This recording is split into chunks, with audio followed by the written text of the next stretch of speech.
yangu ni watu ama si watu? Mimi na mwenzangu tulikuwa hapa for 10 years, lakini kwa hiyo miaka 10 mimi sikuona hii, hatukufanya hii. Kwa hivyo ndugu yangu Simba Arati, asante sana na pongezi kwa kazi safi.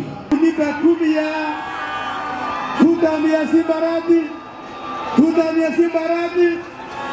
Asanteni sana Gavana Simba Arati, na kumhakikishia ya kwamba tumeamua yeye ni bunge kule Nairobi miaka 10, na wale watu walionipigia kura ni Wakikuyu, Waluhya, Wakisii.